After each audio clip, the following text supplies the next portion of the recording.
నేను వేదిక మీద మాట్లాడుతూ జనరల్గా ఇటువంటి ఫైల్స్ దగ్గరకు వచ్చినప్పుడు కొంతమంది మంత్రులు డబ్బులు తీసుకుని ఫైల్స్ క్లియర్ చేసే ఆలోచనతో ఉంటారు.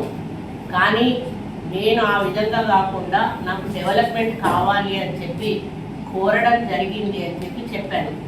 నేను చెప్పింది జస్ట్ మంత్రులు అని చెప్పాను. అది కాంగ్రెస్ మంత్రులా టీఆర్ఎస్ మంత్రులా అని కూడా చెప్పలేదు. దాన్ని ఈరోజు బీఆర్ఎస్ పెయిడ్ యూట్యూబ్ ఛానల్స్ కానీ ట్రోలర్స్ కానీ ఎవరైతే ఉన్నారో గుమ్మడికాయ దొంగంటే భుజాలు తడుపుకున్నట్టుగా వాళ్ళ పరిపాలనలో వాళ్ళకు అలవాటు ఆ విధంగా వాళ్ళు కాళేశ్వరంలో పర్సంటేజీలు తీసుకున్నారు, మేడిగడ్డలో పర్సంటేజీలు తీసుకున్నారు, మిషన్ భగీరథలో పర్సంటేజీలు తీసుకున్నారు.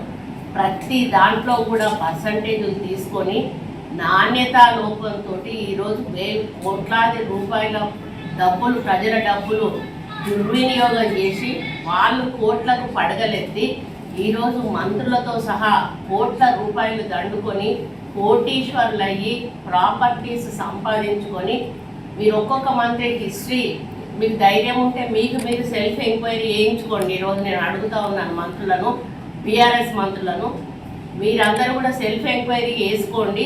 మీరు మంత్రులు కాకముందు మీ ఆస్తులు ఎంత, మంత్రులు అయినాక ఈ 10 సంవత్సరాల్లో మీ ఆస్తులు ఎంతకు పెరిగినాయి అనేది మీ వాస్తవాలు బయటకు తీయాల్సిన అవసరం ఉన్నది.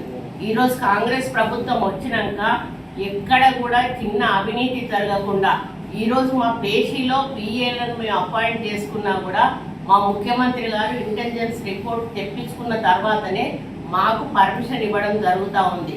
ఆ విధంగా మాకు అవినీతి అనేది జరగకుండా ప్రజల సంక్షేమమే ధ్యేయంగా, ప్రజల అభివృద్ధి ధ్యేయంగా ఈరోజు కాంగ్రెస్ పార్టీ ముందుకు పోతున్న విషయాన్ని జీర్ణించుకోలేక ఏ విధంగా వాళ్ళు ఇట్లా ఏదైతే పదవిని కోల్పోయారో ఆ రోజు నుంచి ఒక ఫ్రస్ట్రేషన్లో ఉండి ఏ చిన్న విషయాన్ని కూడా దాన్ని గోరంతలు కొండంతలుగా చేసి మళ్ళీ పూర్తి వీడియోలు కూడా ప్రసారం చేయకుండా అక్కడ ముక్క ఇక్కడ ముక్క తీసి అక్కబెట్టి మార్పింగ్ చేసి దాన్ని వేరే ఆలోచన అంటే వేరే మీనింగ్ వచ్చే విధంగా ప్రజల్లోకి పంపిస్తూ తప్పుడు ప్రచారం చేస్తున్నటువంటి ఈ బీఆర్ఎస్ పెయిడ్ బ్యాచ్ని దయచేసి వాళ్ళను నువ్వు కానీ ఇటువంటివి చేయడం మాన్పించకపోతే భవిష్యత్తులో చాలా ఇబ్బంది పడేటువంటి అవకాశం ఉంటుంది. ఎందుకంటే ఈరోజు మేము కోట్లాది రూపాయలు ప్రజలకు ఖర్చు పెట్టి ఒక్క రూపాయి కూడా డబ్బులు వాళ్ళ నుంచి ఆశించకుండా ఈరోజు మీరు చూస్తూ ఉన్నారు.